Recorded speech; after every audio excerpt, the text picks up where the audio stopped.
Social research foundation Kanpur द्वारा आयोजित online lecture में मैं डॉक्टर मंजुला शर्मा महात्मा गांधी के अवदान में हिंदी विषय पर अपना व्याख्यान प्रस्तुत करने जा रही हूँ। सर्वप्रथम मैं इस संस्था के सभी इस संस्था के सभी व्यक्तियों को आदर देते हुए उनके आमंत्रण पर मैंने यह कार्यक्रम के लिए जो है सो की अपनी भागीदारी सुनिश्चित की। तो आज के मेरे व्याख्यान का विषय है महात्मा गांधी के अवदान में हिंदी। महात्मा गांधी यानी 2 अक्टूबर 1869 टू 30 जनवरी 1948। महात्मा गांधी को हम लोग स्वाधीनता आंदोलन के महापुरुषों के रूप में जानते हैं। इसमें वे अग्रणी थे और सत्य और अहिंसा के रास्ते पर चलकर इन्होंने अपना संपूर्ण जीवन बिताया था। महात्मा गांधी हमारे अन्य महापुरुषों जैसे तिलक, रविंद्रनाथ टैगोर, भारतेंदु हरिश्चंद्र एवं इस प्रकार के हमारे भारतीय जो पुरोधा थे, उन सभी में हम लोग जानते हैं कि महात्मा गांधी ने अपना अतुलनीय योगदान दिया था। उन महापुरुषों ने भी हमारे देश को स्वतंत्र करने में अपनी भागीदारी की थी। आज हमारा देश उन्हीं महापुरुषों की स्वतंत्रता और स्वाधीनता सेनानियों के बलिदान का फल है कि आज हम एक स्वाधीन भारत के रूप में जीवन यापन कर रहे हैं। हमारे देश के जो नागरिक हैं, उनकी जो मौलिक आवश्यकता है, रोटी, कपड़ा और मकान, उस पर इन स्वाधीनता सेनानियों ने निश्चित रूप से अपना बलिदान दिया था, कार्य किया था। कहने का तात्पर्य है कि उन लोगों ने अपना सारा जीवन इसी आंदोलन के संदर्भ में व्यतीत किया था। महात्मा गांधी के संदर्भ में यदि कहा जाए तो इतने बड़े महापुरुष के संदर्भ में कहने की योग्यता भी थोड़ी क्षमता में अटकन होती है, थोड़ी अटकती हूँ कि इतने बड़े महापुरुष हैं और उनके संदर्भ में बातें रखने का साहस हो रहा है, कर रही हूँ। सत्य पर इनका जीवन दर्शन आधारित था और इनका सत्य ईश्वर का दूसरा नाम था। अध्यात्म को लेकर महात्मा गांधी चले थे और अध्यात्म और मानवता और जीवन, सत्य, अहिंसा का पाठ इन्होंने पूरे भारतवासी को पढ़ाने का प्रयास किया था। उनके जीवन का मूल सत्य और अहिंसा के व्यापक खोज से जुड़े और वे वसुधैव कुटुंबकम के आदर्श को लेकर चले थे। गांधी जी के ही शब्दों में देखें तो वैष्णव जन तो तेने कहिए, पीर पराई जाने। महात्मा गांधी के आंदोलन चाहे चंपारण, खेड़ा, रॉलेट एक्ट का विरोध, असहयोग आंदोलन, दलित आंदोलन, भारत छोड़ो आंदोलन, ये सभी आंदोलनों ने भारतीय जनमानस में, भारतीय समाज में नई जागृति, चेतना और संकल्प लाते हमें नजर आते थे। वे राष्ट्रीय चेतना के वाहक रहे तथा उनकी राजनीति, चिंतन और कर्म व्यक्ति से लेकर समष्टि तक फैला रहा।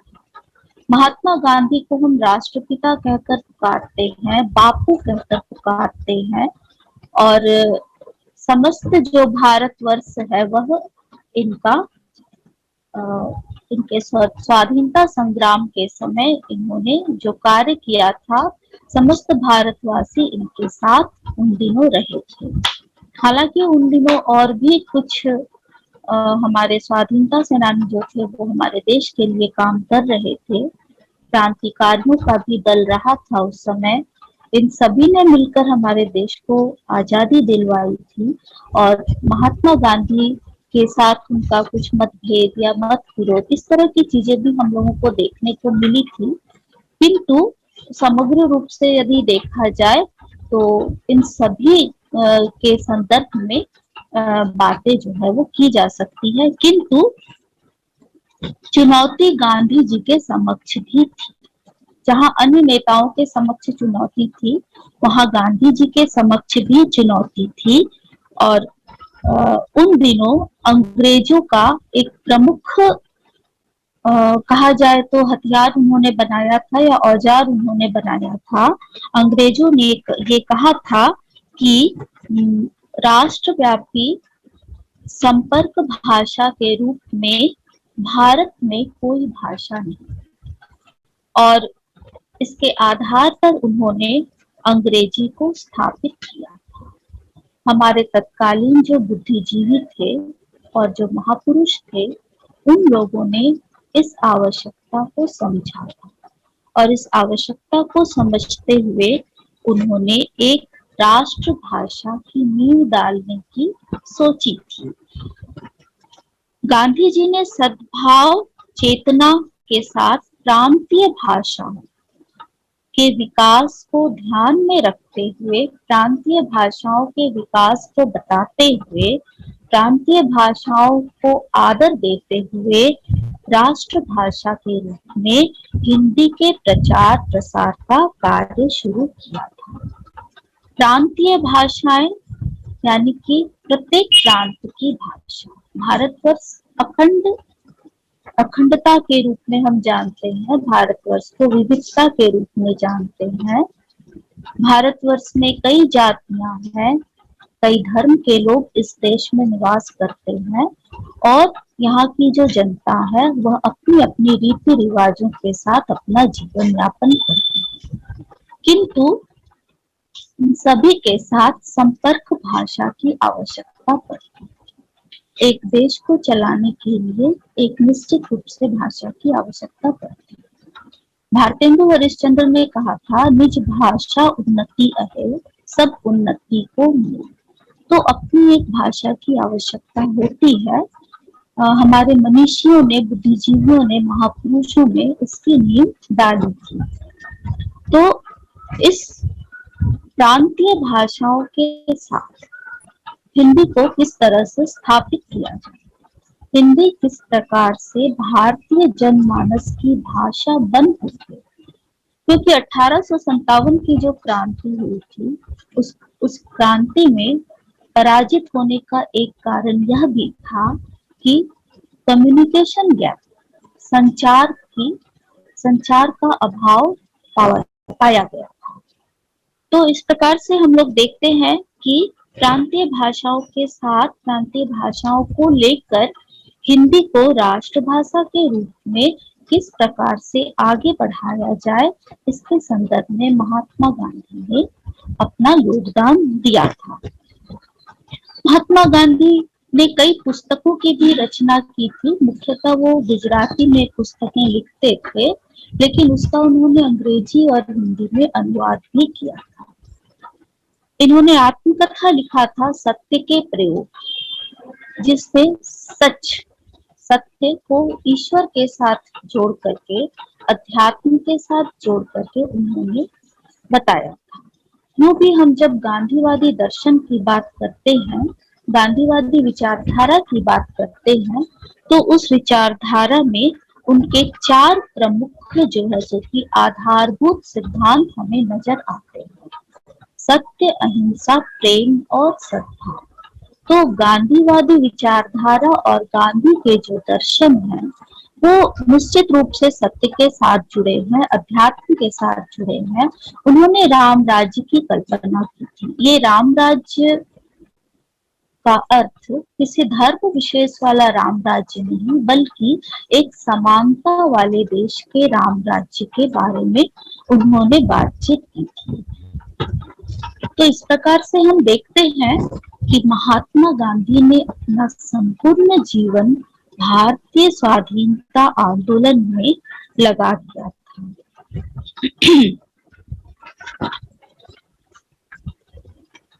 गांधी ने लोकतंत्र पर भी प्रश्न किया था। लोकतंत्र के संदर्भ में उनके कई विचार हमें मिलते हैं, लेकिन समय को देखते हुए मैं गांधी के लोकतंत्र पर किए गए एक प्रश्न को यहाँ पर उपस्थित करती हूँ।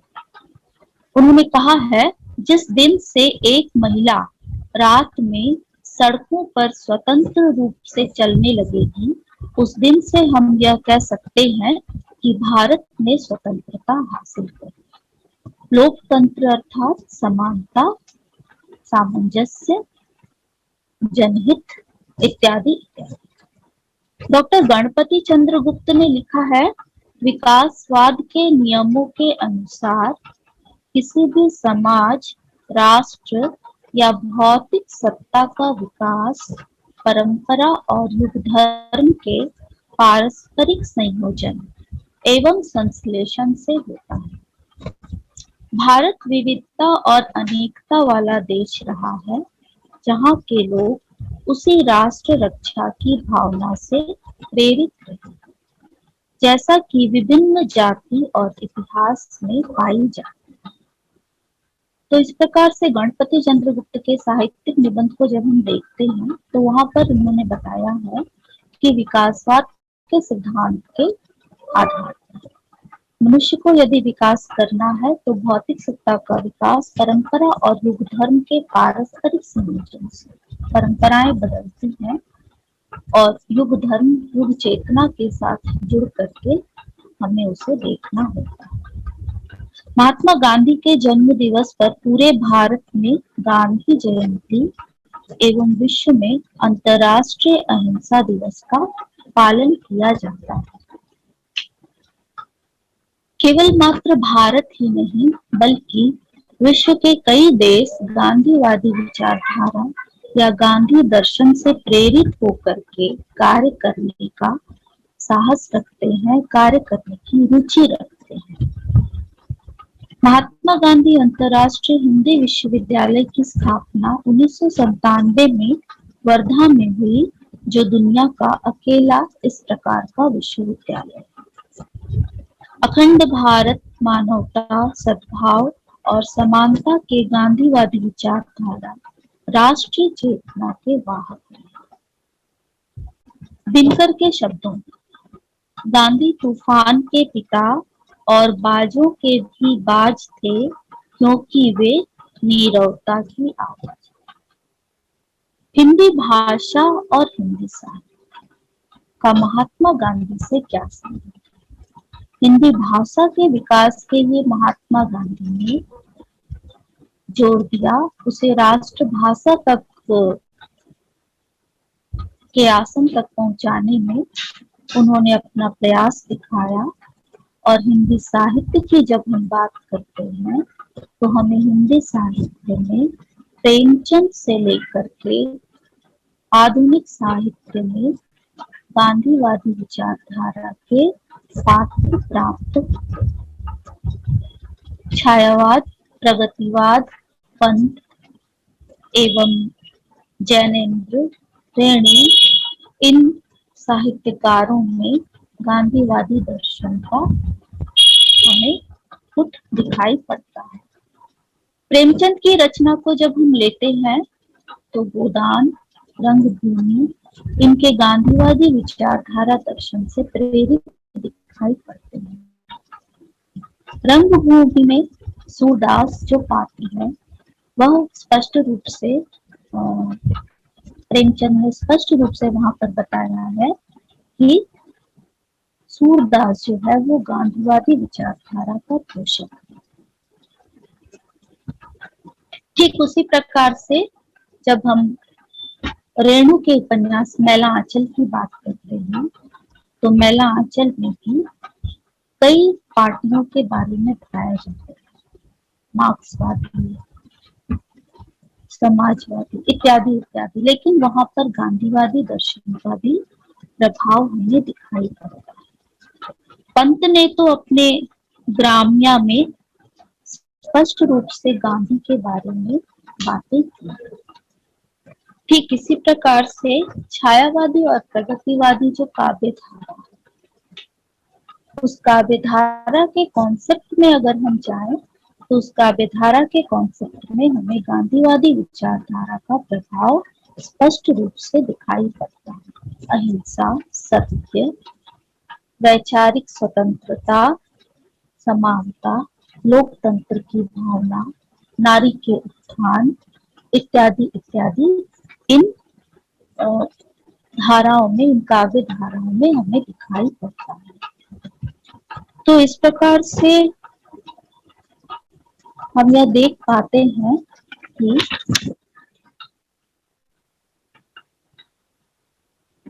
राजनीतिक अवदान के साथ साथ भारत में उन्होंने हिंदी के संदर्भ में महात्मा गांधी ने उनका कार्य अतुलनीय रहा। संपर्क भाषा हिंदी जनसंचार की भाषा हिंदी। आज के परिप्रेक्ष्य में अगर हम देखते हैं, प्रासंगिकता पर अगर हम जाते हैं, तो आज के युग में युग चेतना को आधार रखकर हमें यह देखना होगा कि हिंदी आज सक्षम है अपनी वैज्ञानिकता के आधार पर, अपनी सरलता के आधार पर, अपनी सुगम्यता के आधार पर इस देश को एकबद्ध करने में, एकता, समानता, अखंडता, विविधता इत्यादि। आज वैश्वीकरण के युग में हिंदी अपनी उपयोगिताओं के साथ, अपनी क्षमताओं के साथ यह स्थान रखती है कि विश्व की अन्य भाषाओं के साथ उसकी तुलना की जाए। भारतवर्ष में अधिकतर लोग हिंदी को समझ पाते हैं, बोल पाते हैं। संचार का काम भारतीय लोग हिंदी भाषा में कर सकते हैं। एक भाषा को जानने वाले लोग हिंदी भाषा को आसानी से समझ पाते हैं। भारतवर्ष में कई भाषा, उत्तरी भारत में यदि देखा जाए तो हिंदी की बोलियां, हिंदी की उपभाषाएं हमें प्राप्त होती हैं और जहाँ के लोग इस भाषा को सहजता पूर्वक समझ सकते हैं। दक्षिण भारत की अपनी कुछ भाषाएं हैं, लेकिन आज यह देखा जा रहा है कि सद्भाव के साथ हिंदी पूरे भारतवर्ष में व्याप्त है। आज हिंदी भाषा अपनी वैज्ञानिकता के साथ जनसंचार के रूप में, कम्युनिकेशन के रूप में, इलेक्ट्रॉनिक माध्यम के रूप में, इंटरनेट, साक्षरता, रेडियो, टेलीविजन, केवल, समाचार पत्र, इन सभी में इसने अपना स्थान बना रखा है। सरल, सुगमता और बोधगम्यता होने के कारण हिंदी लोकप्रिय भी बन जाती है।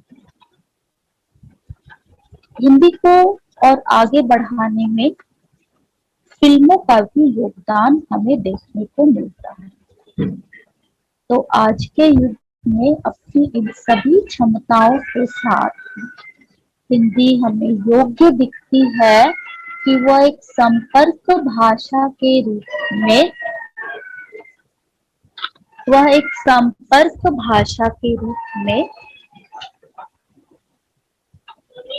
अपना स्थान बनाए।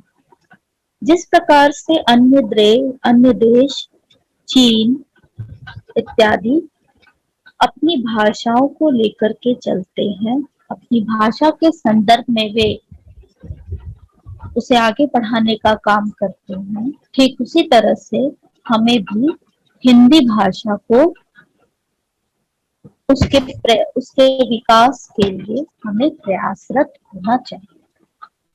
तो इस प्रकार से मुझे आज महात्मा गांधी के अवदान में हिंदी विषय पर व्याख्यान देने का मौका दिया गया, अवसर प्राप्त हुआ।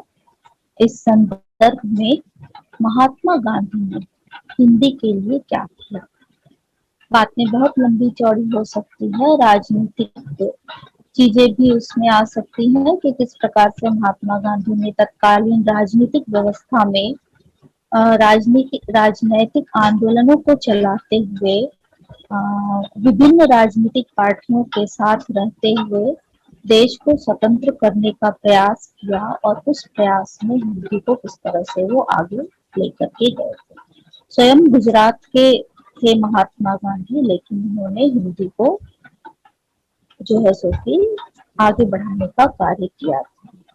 तो इस प्रकार से हम देखते हैं कि हिंदी भाषा और हिंदी साहित्य महात्मा गांधी से जुड़ी है और आगे भी यह जुड़ी रहेगी, क्योंकि जब भी मानवता की बात आएगी, अहिंसा की बात आएगी, सत्य की बात आएगी, समानता की बात आएगी, लोकतंत्र की बात आएगी, इन तमाम अ, शब्दों के साथ हिंदी साहित्य जब भी जुड़ेगा, उस पर जब भी कोई लेखक अपना कार्य करना चाहेगा, तो निश्चित रूप से उसे गांधी की शरण में जाना पड़ेगा। तो इस प्रकार से इस व्याख्यान के संदर्भ में मैंने कुछ पुस्तकों का प्रयोग किया था। उन पुस्तकों का नाम मैं लेना चाहूंगी, जिसमें प्रमुख रहा गांधी का साहित्य एवं भाषा चिंतन, श्री भगवान सिंह। हिंदी साहित्य का दूसरा इतिहास, बच्चन सिंह। सत्य के प्रयोग, महात्मा गांधी की आत्मकथा, गांधी द्वारा रचित। साहित्यिक निबंध, गणपति चंद्र गुप्त। भाषा विज्ञान का रसायन, कैलाश नाथ पांडे। और हिंदी साहित्य का इतिहास, डॉक्टर नकवी। पत्रिकाओं की बात कर रही थी। गांधी ने स्वयं पत्रिकाओं का संपादन किया था। महात्मा गांधी ने नवजीवन नामक पत्रिका का संपादन किया था। तो आज हिंदी अपनी सक्षमता के साथ, अपनी योग्यता के साथ संपूर्ण भारतवर्ष में फैल रही है, विस्तार पा रही है। इसमें एक से बढ़कर एक रचनाएं हो रही है, साहित्य लिखे जा रहे हैं, साहित्य की विभिन्न विधाओं का प्रयोग किया जा रहा है, विभिन्न विमर्श। महात्मा गांधी ने दलितों के संदर्भ में भी गांधी ने बात की थी। उन्होंने नई जागृति, नई चेतना और संकल्प को जनमानस में प्रवृत्त करने का प्रयास किया था। और राष्ट्र के रूप में, एक राष्ट्र के रूप में संगठित, सुदृढ़ राष्ट्र सुदृढ़ हो, संगठित हो, इसके लिए राष्ट्रभाषा की आवश्यकता पर जोर दिया था।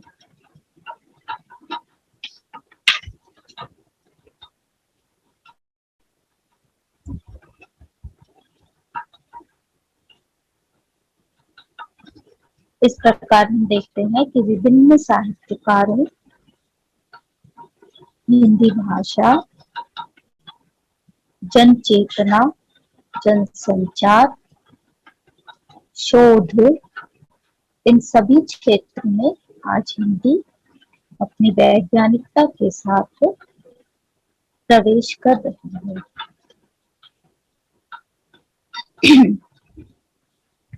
युग धर्म और पारस्परिक संयोजन विकास के ये साधन है। तो युग धर्म के संदर्भ में राष्ट्र रक्षा की बात आती है। जब भी कोई राष्ट्र की रक्षा की बात आती है, तो उस समय राष्ट्र धर्म और एकता की बात उपस्थित होती है। हम ये जानते हैं कि विभिन्न जाति और इतिहास में यदि हम जाएं, विभिन्न जाति और इतिहास में जब हम जाएं, तो वहाँ के लोग राष्ट्र रक्षा की भावना से प्रेरित होते हैं। देश प्रेम और राष्ट्र रक्षा की भावना से वो प्रेरित होते हैं। तो जैसा कि विभिन्न जाति और इतिहास में राष्ट्र रक्षा और देश प्रेम की भावना होती है, हमारे भारतवर्ष में भी यह। Subscribe now and press the bell icon. Never miss an update.